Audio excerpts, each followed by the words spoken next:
uracil instead of thymine. So RNA primer will be synthesized because of primase, and then the DNA polymerase will come and initiate the 3' end, or it will be extend the 3' end. So synthesis and attaches RNA primer to the replicating strand is the function of primase. Now next is the SSB. SSB means what? It will be known as single strand binding protein. Now single strand binding protein, what is the function of single strand binding protein? It binds separated the single stranded DNA and stabilizes it. काय करणार आहे, जेव्हा double stranded DNA unwind होणार आहे किंवा separate होणार आहे, त्या टाइमला जो एसएसबी प्रोटीन आहे तो हे जो सेपरेटेड स्ट्रँड आहे, जर हेलिकेज पुढे जातो तर हे दोन स्ट्रँड सेपरेट होणार आहे. त्या टाइमला काय होणार आहे की SSB protein will come and bind on this single strand. So by binding on the single strand, what it will do? The double stranded DNA will not again reassociate with each other. हे जे दोन जे strand जे separate झालेले ते सेपरेटच राहणार आहे. It will not going to attach again with themselves, or not hydrogen bonding will be not present. So function of SSB, that it binds separate the single strand DNA and stabilizes it. Now next is the DNA topoisomerase. The function of DNA topoisomerase. First of all, keep in mind there are two types of DNA topoisomerase, that is topoisomerase 1 and topoisomerase 2. Okay, so topoisomerase 1 and 2, the function of topoisomerase is to remove the supercoiling. जर DNA जेव्हा coil आहे, okay, what we are saying, the double stranded DNA is coiled around the histone proteins. मग हे जर coiling खूप सारी झाली आणि तिथे एकदम असं आपण म्हणतो की तुम्हाला स्प्रिंग माहिती आहे सगळ्यांना, येस ऑर नो? स्प्रिंग माहिती आहे का? Hello, am I audible to everyone? Yes, yes. Arpita? Okay, so at the time of DNA what the function of is Yes, ma'am. DNA? Hello. Okay, ha. So function of DNA topoisomerase is to remove the supercoiling. So you can read over here, relieves the torsional strain by cutting and joining single strand or both strand. Okay. So first DNA topoisomerase two types, first and second. So first, the function of topoisomerase, first what it will do? It will cut the single strand, or it will do the double strand break, and then it will separate the strand, and then again it will going to rejoin. So the removing of supercoiling is the function of DNA topoisomerase. And the DNA isomerase 2 is also known as gyrase. You can write in your notebook, DNA topoisomerase second is also known as gyrase. Okay, DNA gyrase. So gyrase will be present in prokaryotes. In prokaryotes, the DNA topoisomerase second will be known as gyrase. Okay, gyrase. You can write in your notebook. Now next enzyme, the important is the DNA polymerase. DNA polymerase, the function of DNA polymerase is to elongate the chain. Okay, जेव्हा RNA primer synthesize होणार आहे opposite to template strand. Okay, so by a semi conservative mechanism, the template strand will be present, RNA primer will come and it will initiate some of the nucleotides for 10 to 15 nucleotides, and then what it will do?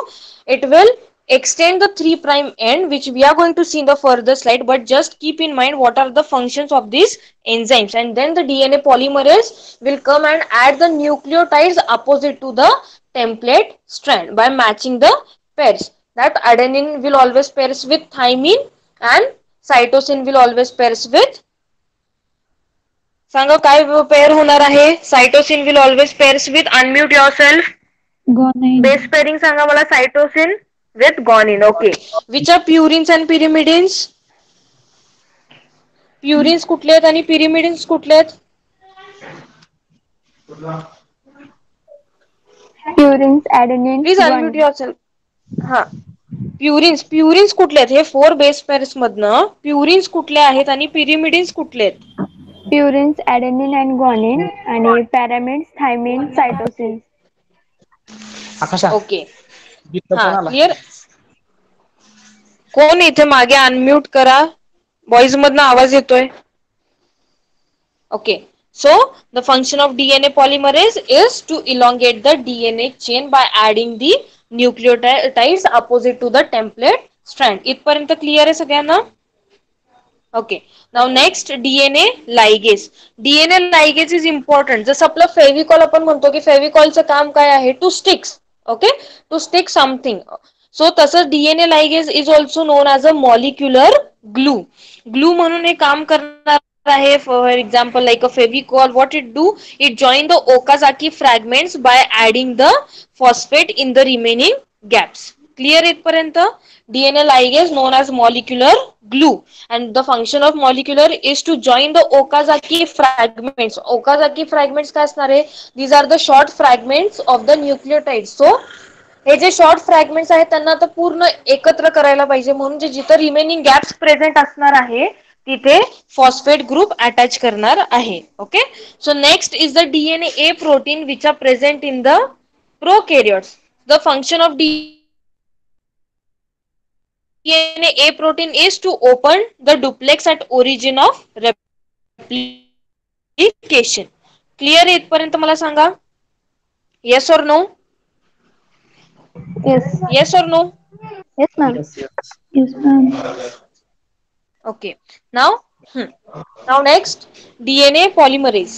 So now this is the important enzyme related to the replication purpose, because the main function to add the nucleotides is the function of DNA polymerase. So you can even read over here that DNA polymerase can add nucleotide to 3' end of a growing DNA strand, which always need a starter nucleotide to make a bond. Strand only grows in 5' to 3' direction. नेहमी लक्षात ठेवा की जो template strand असणार आहे तो कसा असणार आहे? 3' to 5' डायरेक्शन मध्ये असणार आहे. बट जो न्यूली कॉम्प्लिमेंटरी स्ट्रँड सिंथेसाइज होणार आहे तो नेहमी कुठल्या साईडनं असणार आहे? It will be running in 5' to 3' direction. DNA polymerase जो आहे तर डीएनए पॉलिमरेज मध्ये कॅपॅसिटी आहे to add the nucleotides, but it can only add nucleotides in 3' end. तो 5' एंडला कधीच एक्सटेंड करत नाही. तो कशाला एक्सटेंड करणार आहे? कुठल्या साईडला एक्सटेंड करणार आहे? It will going to extend the 3' end only. Notebook मध्ये राईट डाऊन करून घ्या की DNA polymerase will extend only the 3' end. It will not going to extend the 5' end. Clear आहे इथपर्यंत? Okay, so template is always read in the 3' to 5' direction, while polymerization takes place in 5' to 3' direction. DNA synthesis is catalyzed by enzyme called as DNA dependent DNA polymerase. This can come for the MCQ also. Notebook मध्ये लिहून घ्या की DNA polymerase काय आहे? These are dependent on DNA, so they are known as a DNA dependent DNA polymerase. Okay, DNA synthesis catalyzed by enzyme called as DNA dependent DNA polymerase. Why DNA dependent? Because the DNA polymerases are available, or they can synthesize only against the DNA. So DNA is important. So DNA dependent DNA polymerase. This polymerase required for, why this polymerase is required? First, the important function, that is to elongate the chain. They also has the exonuclease activity. What is mean by exonuclease activity? कोण सांगणार मला? exonuclease activity means what? Exonuclease activity means what?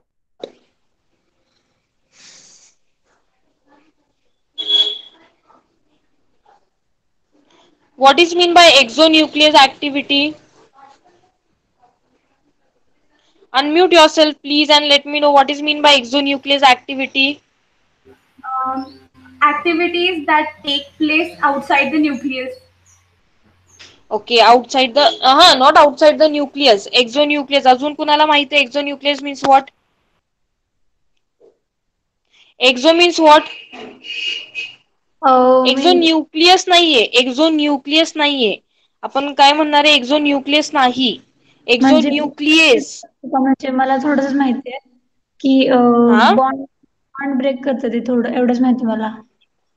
हा, bond break करतो, बरोबर. तो काय करणार आहे? Exonuclease. The function of exonuclease is to cut. Okay, cut करायचं काम म्हणजे जर तिथं काही प्रेझेंट असेल किंवा रॉंग न्यूक्लिओटाइड्स ऍड असतील तर काय करणार आहे तो एक्झोन्यूक्लियस काय करणार आहे कट करणार आहे आणि कट करून काय करणार आहे 5 प्राईमला कट करेल किंवा 3 प्राईम किंवा मिडल मध्ये कुठेही ते कट करू शकतो. आणि एक्झोन्यूक्लियसची ऍक्टिव्हिटी काय असणार आहे की it can remove the wrong न्यूक्लिओटाइड्स.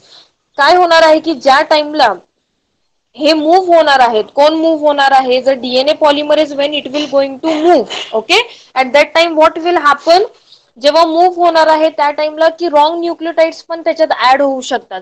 जर रॉंग न्यूक्लिओटाइड्स ऍड झाले तर काय होणार आहे हे डीएनए पॉलिमरेज काय करणार आहे त्याच्यात एक ऍक्टिव्हिटी प्रेझेंट आहे non as proof reading activity. आता मला सांगा जर तुम्ही कुठला तरी आर्टिकल राईट डाऊन केलेला आहे मला सांगा तर आर्टिकल राईट डाऊन केल्यामध्ये तुम्ही काय करणार आहे हा आर्टिकल जर तुम्ही रायटिंग केलेलं आहे तर तुम्ही परत एकदा त्याला प्रूफ रिडिंग करणार आहे म्हणजे तुम्हाला ते कळणार आहे की there are some of the mistakes or there are no any mistake. So this proofreading activity is also present in the DNA polymerase. So after adding many nucleotides, the DNA polymerase will come back. तो परत एकदा मागे येणार आहे आणि तो एकदा परत चेक करणार आहे की बाबा मी जे न्यूक्लिओटाइड्स ऍड केलेले आहेत ते व्यवस्थित केलेत की नाही केले आहेत. Okay so this will cleared by the DNA polymerase. जर तिथं रॉंग न्यूक्लिओटाइड्स ऍड असतील तर काय होणार आहे तो एक्झोन्यूक्लियस ऍक्टिव्हिटी आपली ऑन करणार आहे. एक्झोन्यूक्लियस ऍक्टिव्हिटी ऑन केल्यानंतर काय करणार आहे तो कट करणार आहे स्ट्रँड्सला कट केल्यावरती काय होणार आहे जो रॉंग न्यूक्लिओटाइड तिथे ऍड आहे तो रिमूव्ह करणार and the correct base pair will be attached against the template base pair. Okay clear इथपर्यंत मला सांगा what is mean by exonuclease activity. Yes or no. Yes or no. Clear इथपर्यंत मला सांगा सगळ्यांना. Yes ma'am. ओके आता कोण सांगणार मला परत एकदा exonuclease activity means what. What is mean by exonuclease activity.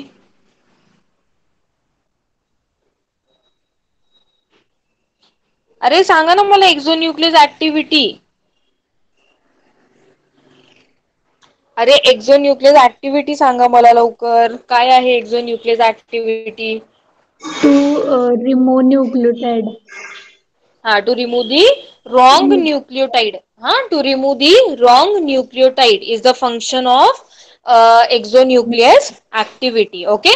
Proofreading mechanism is also present in DNA polymerase. Now we are going to see the Michelson and Stahl experiment. I have cleared you this Michelson and Stahl experiment. मागच्या लेक्चरला झालंय का हे Michelson and Stahl experiment? नाही. Okay so आता एक semi conservative मध्ये आपण जे 3 मॉड्यूल्स बघितले conservative, semi conservative and dispersive okay related to the DNA replication. But the researcher or the scientist Meselson and Stahl त्यांनी काय केलंय की they have done some of the experiment related to the DNA replication to prove that all the DNA which are present in the universe in the world, the DNA of all the organism replicates by semi conservative manner. Okay, so Michelson and Stahl the researcher what they have done they took a E. coli काय आहे मला सांगा. What is E. coli? Bacteria. What is E. coli? E. coli is Okay, it is a unicellular. Good. E. coli is a E. coli is a unicellular bacteria. So what they have done they took a medium. एक medium मध्ये त्यांनी काय केलं आहे heavy nitrogen. They took a heavy nitrogen in the medium on which the bacteria can grow. आता heavy nitrogen means what? It is not a normal nitrogen, that is N15. N15 will be referred as a heavy nitrogen. जो normal nitrogen जो present असणार आहे तो आहे N14. But what they have done they took a heavy nitrogen in a medium where E. coli was cultured. तुम्हाला माहित असेल तुम्ही मायक्रोबायोलॉजी मध्ये पण केलं असेल की बॅक्टेरिया ते कल्चर प्लेट्स मध्ये ग्रो करतात आर्टिफिशियली. मग काय होणार आहे की ज्या मीडियम मध्ये त्यांनी ई कोलाय आहे ते हेवी नायट्रोजन घेतलेलं आहे. Heavy nitrogen N15. So what they done the E. coli was present the only the N15 N15 nitrogen was present in the medium. So when the E. coli was dividing at that time, N15 was the only source. N15 was the only source to take from the medium. आणि मला सांगा आता nucleotides जे आहे ते nucleotides कशापासून आपण काय म्हणलो की नायट्रोजिनस base. So nitrogenous base required nitrogen. So nitrogen is important or essential in our body. So N15 was only present in the medium. So what happened when the E. coli was dividing at that time, N15 was the only source to take from the medium to create or synthesize the nucleotides. So when the E. coli was dividing, they took N15 from the medium to synthesize the nucleotides, and for many generations, when the E. coli was only provided the N15, that is heavy nitrogen, all the DNA which were present in the E. coli were having N15, or the DNA was labeled with the heavy nitrogen. Clear आहे इथपर्यंत. First मेसल्सन and stall त्यांनी काय केलं की एका culture plate मध्ये E coli grow केले. त्यात ग्रो करताना जो मीडियम तिथे अवेलेबल होता तिथे काय त्यांनी घेतलेलं heavy nitrogen that was N15. जेव्हा ई कोलाई डिवाइड होणार तर N15च फक्त सोर्स होता to create the nucleotide. So all the DNA which were present in the E coli were having only N15, that was the heavy nitrogen. नंतर त्यांनी काय केलं, थोडे जनरेशन जेव्हा झाले त्याच्यानंतर त्यांनी तो मीडियम स्विच केलं. The medium was provided N14. E. coli was switched to another medium. The medium was having the light nitrogen that was N14. You can see over here from N15 to N14. Now what happens now, N14 was the only source available for dividing. जेव्हा replication होताना तर परत nucleotide synthesise होणार आहे कारण की bacteria सारखा divide होणार आहे. आणि डिवाइड करताना जर आता सोर्स कुठला अवेलेबल आहे N14, that is the light nitrogen. So what happens, आता जो डीएनए तयार होणार आहे किंवा कॉम्प्लिमेंटरी स्ट्रँड तयार होणार आहे त्याच्यात काय प्रेझेंट असणार आहे, ऑल द डीएनए वर label with the N14 because now only the normal nitrogen, that was the light nitrogen was present. नाव आता तुम्ही जनरेशन 0 मध्ये बघू शकता की this is the red colour one. Red colour one means what, this was the N15. Okay, now at the time of dividing what happens, now these two strands will unwind. You can see in this generation one is of red color, and when switched to the N14 the complementary strand is of N14. Okay, so आता इथं काय झालं की parental strand जे होते ते unwind झाले. One is here and one is also here. Now the complementary strand is N14. Again in generation 2 you can see red color one is here. This is N14 strand. This will come over here N14. The complementary is also of N14. Here also same process. You can see in generation 3 also same. Generation 4 also same. So what happens? There is one method, density gradient centrifugation. या mechanism मधनं काय होणार आहे की त्यांना clear होणार आहे की कुठला कुठे बँड प्रेझेंट आहे. Where is the heavy nitrogen band and where is the light nitrogen band. So by using the density gradient centrifugation, the cesium chloride, what they understood in the generation 0 only N15 bands were present. The DNA was having only N15 heavy nitrogen. So you can see over here only N15 at the bottom because this is a heavy nitrogen, so the band is present in the bottom side. But in the generation 1 what happens, here N14 plus N15 strands both are present, hybrid strands are present, so band will be intermediate between the N14 and N15. Okay, now in generation 2 also you can see N14 strands are more. So here you can see, I am zoom here, 50% N14 and 50% N15 strands are present. But in the generation 3 what happens, more now N14 strands are present because only the medium is having light nitrogen. So we are getting 75% N14, 25% band is of N15. And in last generation in the fourth you can see 88% N14 nitrogen is present and only 12% N15 nitrogen is present. So by this experiment what they understood, that DNA of all the organisms which are present in this universe, the DNA will only replicate in a semi conservative way. Clear आहे इथपर्यंत? मला सांगा clear आहे का? जर clear नाहीये तर आपण परत एकदा मी हे घेते तुम्हाला. येस और no? Arpita, Teju? Yes, ma'am. Okay, experiment clear आहे का सगळ्यांना मला सांगा. हो. ओके, जर क्लिअर बाकी तेजश्री माने, अक्षदा, पूजा महानवर क्लिअर आहे का. Clear hello. आहे. हा क्लिअर आहे का, नाहीये तर मला सांगा, मी परत एकदा एक्सप्लेन करते. क्लिअर एक्झाम आहे मध्ये येणार का? क्लिअर आहे ना. येस, एक्झाम मॅम मध्ये येणार आहे. ओके, एक्झाम मध्ये हो तुम्हाला हे राईट डाऊन करायचं आहे. Just but full experiment draw करायचं नाहीये. Just you have to do give the introduction related to this experiment. that why DNA always replicates in a semi conservative way. Clear आहे. हा येस. येस. ओके ठीक आहे. Okay okay, so this we have observed rules, enzymes, proteins. Enzymes clear आहे सगळ्यांना. Helicase बघा, या video मध्ये तुम्ही बघू शकता की helicase, okay, it is breaking the hydrogen bonds. Okay, now moving towards the DNA polymerase. Okay, I have cleared you what is meant by DNA polymerase, the function of DNA polymerase. Now the history of DNA polymerase. In 1956, Arthur Kornberg, okay, you have to learn this or write in your notebook. Arthur Kornberg discovered the DNA polymerase 1 in E. coli. E. coli means in prokaryotes unicellular bacteria. First DNA polymerase which was discovered was the DNA polymerase 1.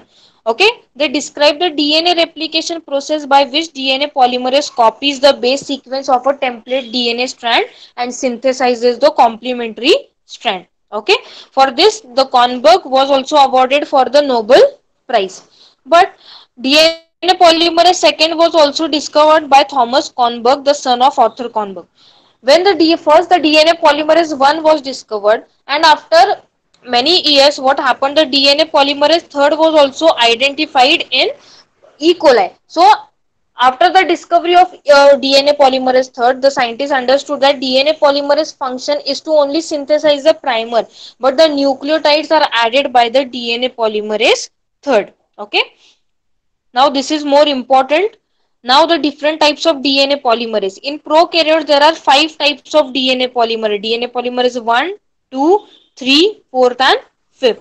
But in eukaryotes there are more than 15 types of DNA polymerase.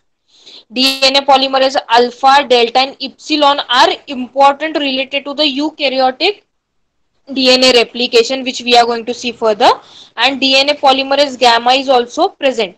Okay, so learn this, that in prokaryotes 5 different types of DNA polymerase are present, and in eukaryotes more than 15 types of DNA polymerases are present. Okay, now this is the chart which you take a screenshot of this slide and write in your notebook. This I am going to explain you further. This is only a chart. Okay, this you can take a screenshot of this also chart. This is the eukaryotic DNA polymerases, which are of 15 types, and the function of DNA polymerases are also present over here. Okay, now moving towards the DNA polymerase in prokaryotes, the first type, that is the DNA polymerase 1. This is a repair polymerase, and is what is mean by repair polymerase or repair mechanism. कोण सांगणार, unmute करा आणि सांगा. Repair mechanism means what is mean by repair mechanism?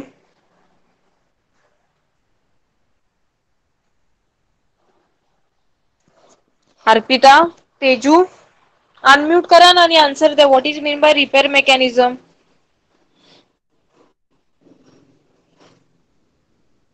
Repair mechanism means जर mutations किंवा chemicals किंवा कुठल्याही रेडिएशनमुळे जर डीएनए मध्ये डॅमेज आहे, तर त्या डॅमेजला रिपेअर करण्यासाठी there is a repair mechanism which is present inside the DNA polymerase. So this is known as a repair mechanism. So this is a repair polymerase and is also involved in excision repair with 3' to 5' and 5' to 3' exonuclease activity, and the processing of Okazaki fragments generated during lagging strand synthesis. This is the main function of DNA polymerase. DNA polymerase 1 is having 3 functions. First, this is involved in the repair mechanism. Second, these are also involved in excision repair, that is they are having the exonuclease activity in both direction, 3 prime to 5 prime and 5 prime to 3 prime direction. Okay, so this is the important function of DNA polymerase, which is unique in DNA polymerase 1, that it is having the exonuclease activity in both direction, 3 prime to 5 prime end and 5 prime to 3 prime end. Okay, now next, it is also having the main function, the processing of Okazaki fragments. Okazaki fragments, as I have told you, to synthesize short fragments on the lagging strand. Now most abundant polymerase accounting for more than 95% of polymerase activity in E. coli. The cells lacking polymerase 1 have been also found, suggesting polymerase 1 activity which can be replaced by the other 4 polymerase. Polymerase 1, it adds 15 to 20 nucleotides per second. This is main, you can write in your notebook that polymerase 1 adds 15 to 20 nucleotides per second. Okay, so DNA polymerase function is, DNA polymerase 1 function is to remove the RNA primers, exonuclease activity in 5 prime to 3 prime end and 3 prime to 5 prime end. Okay, and also it fills in the resulting gaps in the Okazaki fragments. The proofreading activity is also present inside the DNA polymerase 1. Okay, it adds 15 to 20 nucleotides per second. Now next is the DNA polymerase second. DNA polymerase second has 3 prime to 5 prime exonuclease activity and it participates in DNA repair mechanism. Okay, polymerase second is also thought to be a backup to polymerase 3, as it can interact with the holoenzyme proteins and assume a high level of processivity. So the main role of polymerase second is to direct polymerase in the replication fork and help stalled by polymerase third bypass terminal mismatches. So just keep in mind that DNA polymerase second is only involved in the repair mechanism. But if DNA polymerase third is absent, at that time the DNA polymerase second will work as a backup to the DNA polymerase third. If DNA polymerase is absent, then only the DNA polymerase second will work at that time. But the main function of DNA polymerase second is only in the repair mechanism. Clear इथपर्यंत? Hello hello हा clear आहे? हा बोल ना. मगाशी तुम्ही hello, hello ऐकू येतंय? हा बोल ना, बोल. मगाशी तुम्ही म्हणाला हो येतंय, बोल ना. DNA polymerase extend only 5 prime to 3 prime direction. Okay, हा हा बोल. हा मग हॅलो हा बोल ना, आवाज येतोय. हो हो हा येतोय, मग बोल. आता तुम्ही म्हणाल की polymer second has 3 prime to 5 prime exonuclease activity and participant in DNA okay. repair. हा मग नाही समजलंय मला. बघा, आता एक्झोन्यूक्लियस, आता एक लक्षात ठेवा नेहमी, डीएनए पॉलिमरेजचे फंक्शन काय काय असणार आहेत. एक तर त्याच्यात असणार आहे रिमूव्हिंग द आरएनए प्रायमर, त्याचं काम आहे. दुसरा आहे की तो काय करणार आहे, एक्झोन्यूक्लियस ऍक्टिव्हिटी प्रेझेंट असणार आहे. एक्झोन्यूक्लियसचा अर्थ काय असणार आहे, जर रॉंग न्यूक्लियोटाइड्स तिथे जर ऍड झाले तर त्यांना रिमूव्ह करण्याचं काम काय असणार, त्याला आपण म्हणणार आहे एक्झोन्यूक्लियस ऍक्टिव्हिटी. ओके, आता जो डीएनए पॉलिमरेज जे प्रोकॅरियोट्स मध्ये 5 टाइप्स आहे, फर्स्ट आहे, सेकंड आहे, थर्ड, फोर्थ आणि फिफ्थ आहे. आता फर्स्ट नेहमी तुम्ही फक्त काय ठेवायचंय, हे जे बाकीचे आपण सेंटेन्सेस लिहिले त्याच्याकडे जास्त लक्ष नाही द्यायचं. मेन तुम्ही काय लक्षात ठेवायचं की डीएनए पॉलिमरेजचं काम काय आहे, म्हणजे वनचं काम काय आहे. आता तुम्ही नोटबुक मध्ये काय करायचं, एक चार्ट तयार करायचे ज्याच्यात फर्स्टचं फंक्शन काय आहे, सेकंडचं काय, मग त्याला कम्पेअर करा, म्हणजे तुम्हाला ते नंतर क्लिअर होऊन जाईल की डीएनए पॉलिमरेज 1 चं काम काय असणार आहे, की आरएनए प्रायमर जो तयार केलेले आहेत रेप्लिकेशनच्या टाइम मध्ये, बरोबर आहे, त्याला रिमूव्ह करण्याचं काम असणार आहे डीएनए पॉलिमरेज 1 चं. ओके, अजून त्याच्यात काय असणार आहे, एक्झोन्यूक्लियस ऍक्टिव्हिटी प्रेझेंट असणार आहे. पण सगळ्या डीएनए पॉलिमरेज मध्ये एक्झोन्यूक्लियस ऍक्टिव्हिटी प्रेझेंट आहे, पण जो 1 आहे त्याच्यात काय असणार आहे, हा जो दोन्ही डायरेक्शन मध्ये, आपण काय म्हणलं की जो कॉम्प्लिमेंटरी स्ट्रँड किंवा जो नवीन स्ट्रँड सिंथेसाइज होणार आहे तो कसा सिंथेसाइज होणार आहे 5 प्राइम टू 3 प्राइम डायरेक्शन. बरोबर आहे. म्हणजे 5 प्राइमला काय होणार आहे आधी आरएनए प्रायमर इनिशिएट होणार आहे मग 3 प्राइम तिथे राहिला. बरोबर आहे. मग तो डीएनए पॉलिमरेज थर्ड जो आहे तो 3 प्राइमला एक्सटेंड करत करत तो पुढे जाणार आहे. मग एक्झोन्यूक्लियस म्हणजे आता काय होणार आहे की 1 जो आहे तो 5 प्राइम टू 3 प्राइम डायरेक्शन मध्ये पण जाऊ शकतो चेक करायला की रॉंग न्यूक्लियोटाइड्स ऍड आहेत का, किंवा तो उलटा पण जाऊ शकतो की 3 प्राइम टू 5 प्राइम पण जाऊ शकतो चेक करायला की बाबा इथे रॉंग न्यूक्लियोटाइड म्हणजे जो 1 आहे त्याच्या दोन्ही फंक्शन आहेत की तो दोन्ही साईड न तो रन करू शकतो आणि एक्झोन्यूक्लियस ऍक्टिव्हिटी तो करू शकतो की जर रॉंग न्यूक्लियोटाइड आहे तर त्याला रिमूव्ह करायचं. आणि अजून एक फंक्शन काय आहे 1चं की ओकाजाकी फ्रॅगमेंट जेव्हा सिंथेसाइज होतात तर त्या टाइमला काय झालेलं असणार आहे कुठे कुठे गॅप्स तयार होणार आहे जिथे आरएनए प्रायमर असणार आहे. मग त्याला फिल करण्याचं काम काय आहे म्हणजे तिथे तो टेम्पलेट स्टँडला बघणार आणि जो आहे बेस पेअर तो अटॅच करणार आहे. तो काम कुणाचं असणार आहे तर डीएनए पॉलिमरेज 1चं असणार आहे. तर हे 3 फंक्शन कुणाचे आहे डीएनए पॉलिमरेज 1. आता आपण बघणार आहे सेकंड मध्ये पण काय प्रेझेंट असणार आहे एक्झोन्यूक्लियस ऍक्टिव्हिटी ह्याच्यात पण प्रेझेंट आहे. पण याच्यात कुठली एक्झोन्यूक्लियस ऍक्टिव्हिटी आहे 3 प्राइम टू 5 प्राइम आहे. म्हणजे तो 3 प्राइम टू अपोजिट जाऊ शकतो 5 प्राइम पर्यंत. बरोबर आहे असं आहे. पण इथे तुम्ही जर बघितलं 1 मध्ये बघा काय आहे 3 prime to 5 prime and 5 prime to 3 prime आहे.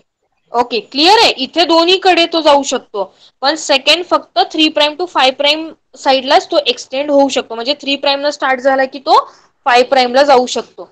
आणि तो त्याचा अजून एक फंक्शन काय आहे की it participates in DNA repair mechanism. So DNA polymerase सेकंडचं फंक्शन काय असणार आहे त्याचं मेन काम काय असणार आहे की तो रिपेअर मेकॅनिझम मध्येच काम करतो. बरोबर आहे.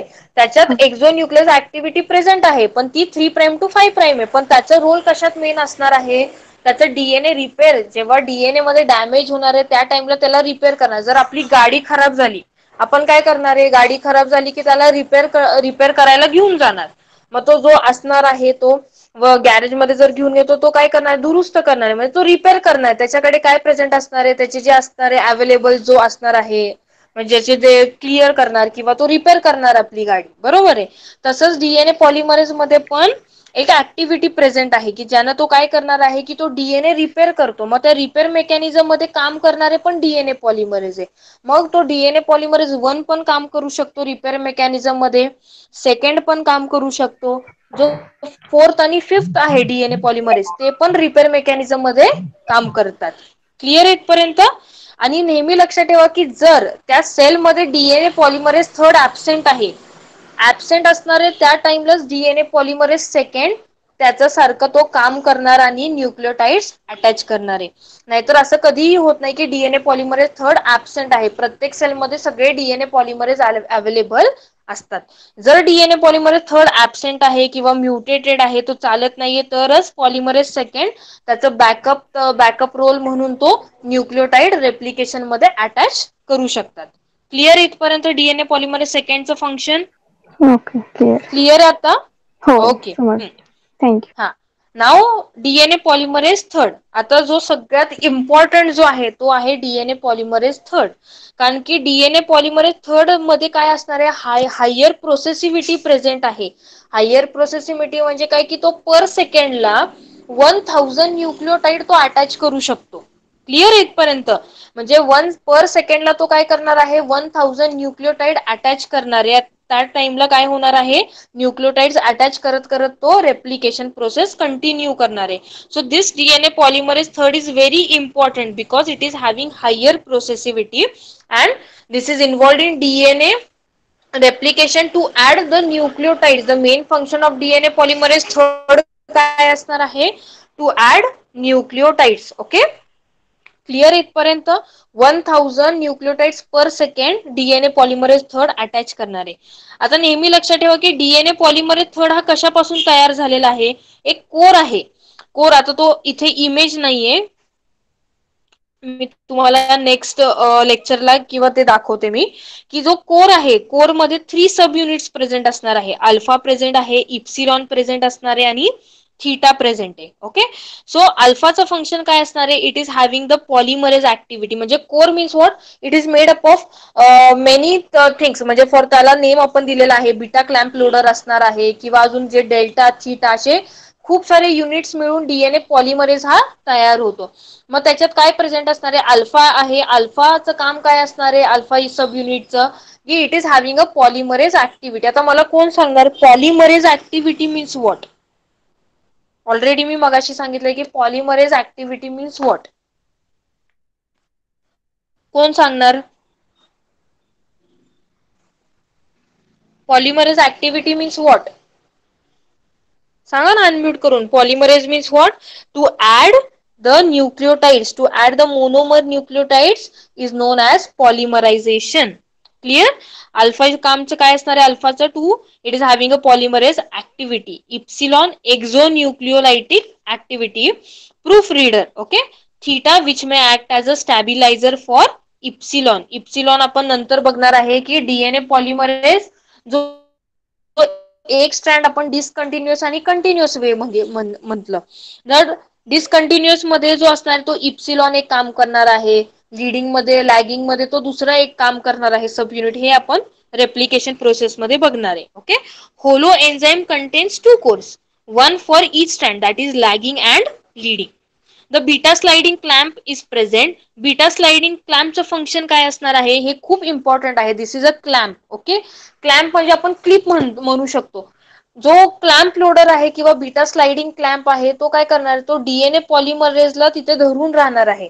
मग त्याला पकडून राहण्यामुळे काय होणार आहे की तो डीएनए पॉलिमरेज त्याच्या जेव्हा तो रेप्लिकेशन करणार आहे, न्यूक्लियोटाइड्स ऍड करणार, त्या टाइमला तो खाली पडत नाही किंवा कुठेही तो फॉल होत नाही. तो जर फॉल झाला तर काय होणार आहे? तो सेम न्यूक्लियोटाइडच फक्त अटॅच करणार आहे आणि तिथं म्युटेशन्स किंवा मेनी न्यूक्लियोटाइड्स अटॅच करू शकतो, जे आपण पुढे बघणार आहे. सो बीटा स्लाइडिंग क्लॅम्पचं नेहमी फंक्शन लक्षात ठेवा की तो काय करणार आहे? तो क्लॅम्प म्हणजे क्लिप सारखा काम करणार आहे आणि डीएनए पॉलिमरेजला तिथे पकडून राहणार आहे. त्याच्यामुळे तो डीएनए पॉलिमरेज त्याच्या जागेनं फॉल होत नाही, तो तिथे प्रॉपरली अरेंज असणार आहे. So this is the function of DNA polymerase third. Clear इथपर्यंत? मला सांगा डीएनए पॉलिमरेज थर्डचं फंक्शन. येस और नो? क्लिअर आहे? Yes, ma'am. Okay, now next main जे दोन राहिलेले आहेत ते आहे DNA polymerase fourth and DNA polymerase fifth. आता इथे फक्त यांचं फंक्शन तुम्ही एवढंच लक्षात ठेवा की fourth and fifth are also involved in DNA repair mechanism. जर म्युटेशन्स किंवा डीएनए मध्ये चेंजेस झाले, डॅमेज झाले, तर त्यांना रिपेअर करण्याचं काम असणार आहे DNA polymerase fourth and fifth. So always keep in mind that DNA polymerase second, DNA polymerase fourth and DNA polymerase fifth. The function of these three polymerase is in DNA repair mechanism. Clear? Clear इथपर्यंत एवढंच लक्षात ठेवा की हे जे तीन आहेत polymerase fourth, second, fourth and fifth are involved in DNA repair mechanism. Okay, these both three belongs to SOS response. Okay, and translation synthesis, that is DNA repair mechanism. Clear आहे इथपर्यंत? मला सांगा क्लिअर आहे? Yes. Okay, आता अजून एक, आता मी तुम्हाला हे प्रेझेंटेशन आपण स्टॉप करूया. आता मला सांगा आता इथपर्यंत आज जे आपण घेतलेलं आहे म्हणजे मेसलस्टर्न अँड स्टाल एक्सपेरिमेंट, अजून आपण काय काय घेतलंय? डीएनए पॉलिमरेज किंवा डिफरंट एन्झाइम्स अँड प्रोटीन्स जे आहेत जे इम्पॉर्टंट आहे रेप्लिकेशन मध्ये. ओके, सो हे आपण थिंग्स घेतलेले आहे सगळ्यांनी. मग हे तुम्ही आता लक्षात ठेवा. आणि तुम्हाला अजून एक आहे की हे जे माझे लेक्चर्स आहेत हे ऑलरेडी अजून एक मी रेकॉर्ड करून हे युट्यूब वरती अपलोड केलेले आहेत. Teju stop recording. तेजू